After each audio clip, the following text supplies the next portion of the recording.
Tahun 2025 menjadi tahun yang penuh dengan tekanan buat Indonesia. Bermula dengan gelombang protes rakyat, disusuli banjir besar, kini satu lagi masalah yang lebih senyap tetapi jauh lebih membimbangkan mula menghantui negara ini, iaitu kejatuhan nilai rupiah Indonesia. Nilai mata wang ini terus melemah yang mana diniagakan sekitar 16,650 hingga 16,700 rupiah per dolar Amerika Syarikat, menjadikannya antara mata wang paling lemah di Asia tahun ini. Walaupun pelbagai usaha telah diperkenalkan, kebimbangan pelabur terhadap ketidakpastian ekonomi dan aliran keluar modal masih menekan keyakinan terhadap rupiah. Jadi dalam video kali ini, kita akan melihat dengan lebih dekat kenapa rupiah Indonesia boleh jatuh teruk dan sejauh mana keadaan ini boleh memberi kesan kepada ekonomi serta kehidupan rakyat Indonesia. Teruskan menonton. Kepada peminat APHD, sokong kami dengan menyertai membership YouTube untuk akses video eksklusif.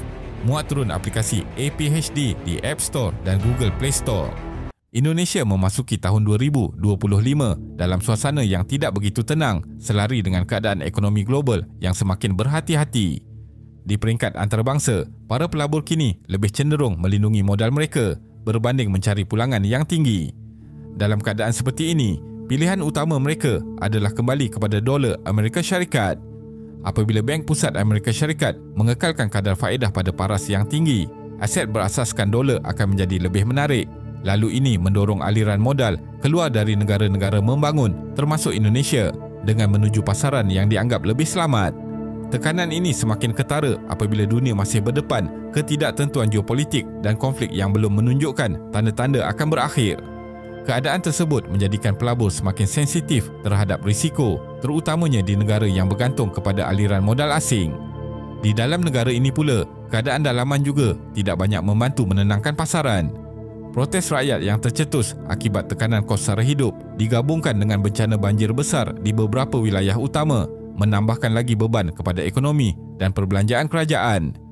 Walaupun faktor-faktor ini tidak serta-merta menjatuhkan nilai rupiah, ia cukup untuk meningkatkan kebimbangan pelabur.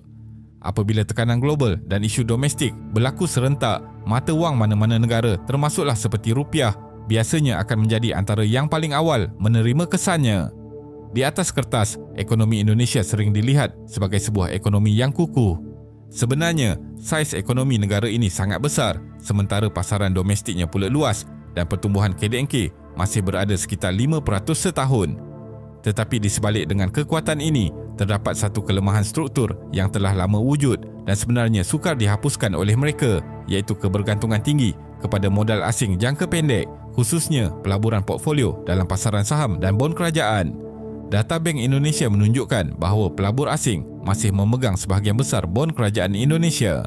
Pada tahun 2024 hingga awal 2025, pegangan asing dalam pasaran bon kerajaan berada sekitar 14 hingga 15%, yang mana ini adalah satu angka yang besar untuk negara membangun. Masalahnya, pelaburan jenis ini sangat sensitif kepada sentimen. Ia bukannya pelaburan kilang atau infrastruktur yang sukar dipindahkan, tetapi ia adalah wang yang boleh keluar dalam masa beberapa hari. Apabila pelabur melihat risiko meningkat, sama ada dari sudut global atau domestik, mereka tidak menunggu lama. Aset akan dijual, rupiah akan ditukar kepada dolar dan tekanan ke atas nilai mata wang pun akan bermula. Tekanan ini menjadi lebih berat apabila ia digabungkan dengan satu lagi masalah lama ekonomi Indonesia, iaitu defisit akaun semasa. Secara mudah, defisit ini bermaksud Indonesia sering membelanjakan lebih banyak dolar berbanding jumlah yang masuk ke dalam negara. Import tenaga seperti minyak dan gas masih lagi tinggi kerana pengeluaran domestik tidak mencukupi. Pada masa yang sama, Indonesia juga banyak mengimport makanan, bahan mentah industri dan barangan modal untuk menyokong pertumbuhan ekonomi. Menurut data rasmi, walaupun ekspor komoditi seperti arang batu dan nikel membantu menjana pertukaran asing, hasil ini tidak sentiasa konsisten kerana ia bergantung kepada harga global. Apabila harga komoditi turun atau permintaan global semakin melemah, aliran masuk dolar akan segera berkurangan. Pada masa yang sama, import tidak boleh dihentikan begitu sahaja dan keadaan ini mengekalkan permintaan dolar pada paras tinggi walaupun aliran masuknya semakin mengecil. Keadaan ini menjadi lebih rumit apabila mengambil kira pembayaran hutang luar negara. Sebahagian hutang kerajaan dan korporat Indonesia adalah dalam denominasi dengan dolar Amerika Syarikat. Apabila rupiah melemah, kos pembayaran hutang ini akan meningkat secara automatik. Situasi ini juga mencipta kebimbangan tambahan dalam kalangan pelabur yang mana mereka melihat risiko kegagalan pembayaran boleh meningkat. Gabungan antara aliran keluar modal portfolio dan defisit akaun semasa inilah yang mewujudkan tekanan berterusan ke atas rupiah. Walaupun ekonomi domestik masih berkembang, struktur ini menyebabkan rupiah sentiasa terdedah kepada risiko. Selagi pertumbuhan bergantung kepada wang asing yang mudah keluar dan keperluan dolar untuk import serta hutang kekal tinggi, sebarang kejutan kecil sudah cukup untuk menggoncang nilai mata wang. Selain tekanan dari luar dan kelemahan struktur ekonomi, kejatuhan rupiah juga mendedahkan satu risiko yang lebih senyap tetapi berbahaya, iaitu kesan berlapis hutang dan komitmen kewangan dalam dolar Amerika Syarikat terhadap ekonomi sebenar. Masalahnya bukan semata-mata jumlah hutang, tetapi hakikat bahawa banyak syarikat dan projek besar di Indonesia memperoleh pendapatan dalam rupiah, sedangkan sebahagian kos pembiayaan, kontrak dan obligasi kewangan mereka terikat kepada dolar.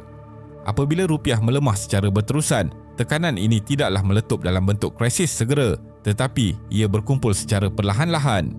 Realitinya, kos operasi akan meningkat, margin keuntungan pula akan mengecil dan keupayaan syarikat untuk berkembang atau mengambil risiko baharu akan semakin terhad. Dalam jangka sederhana, keadaan ini boleh menjejaskan pelaburan, peluang pekerjaan dan pertumbuhan produktiviti walaupun angka ekonomi rasmi masih dilihat stabil. Pada masa yang sama, faktor politik dan dasar dalaman turut memainkan peranan penting dalam membentuk sentimen pasaran. Pasaran kewangan bukan sahaja menilai dari segi angka, tetapi juga membaca isyarat yang ditunjukkan oleh pemimpin. Subsidi besar untuk mengekang kos sara hidup memberi kelegaan jangka pendek kepada rakyat, tetapi ia menimbulkan persoalan tentang tekanan fiskal jangka panjang. Dalam keadaan ekonomi global yang tidak menentu, sebarang tanda bahawa ruang fiskal semakin sempit boleh meningkatkan kebimbangan kepada pelabur. Tambahan pula, tempoh peralihan politik pasca kepimpinan Jokowi mencipta persoalan tentang hala tuju dasar ekonomi masa depan. Pelabur tidak semestinya memerlukan jawapan yang sempurna, tetapi mereka sangat sensitif terhadap ketidakpastian. Dan apabila arah dasar ini dilihat kurang jelas oleh mereka, pendekatan paling selamat bagi pelabur ialah menunggu di tepi atau mengurangkan pendedahan mereka terlebih dahulu. Apabila dilihat secara keseluruhan, kejatuhan rupiah hari ini sering mengundang perbandingan dengan krisis kewangan Asia 1998, namun konteksnya kini sangat berbeza. Indonesia kini memiliki rizab pertukaran asing yang jauh lebih kukuh, sistem perbankan yang lebih terkawal serta institusi kewangan yang lebih matang berbanding 2 dekad lalu. Kejatuhan mendadak dan tidak terkawal seperti yang berlaku pada 1998 setakat ini belum kelihatan dengan jelas. Namun, risiko hari ini bersifat lebih perlahan di mana tekanan mata wang berlaku tanpa panik besar menjadikannya kurang disedari sehingga kesannya mula dirasai dalam kos sara hidup, perniagaan dan keyakinan pelabur. Kejatuhan nilai rupiah ini tidak bermaksud Indonesia sedang runtuh, tetapi berlaku dalam sistem kewangan global yang kurang memihak kepada negara membangun. Persoalan sebenar bukannya kenapa rupiah jatuh sekarang, tetapi sama ada Indonesia mampu membina semula ekonominya yang kurang bergantung kepada modal asing dan aliran dolar yang mudah berubah. Selagi persoalan ini belum terjawab, turun naik rupiah mungkin bukan isu sementara, tetapi cabaran yang akan terus berulang setiap kali dunia berubah arah.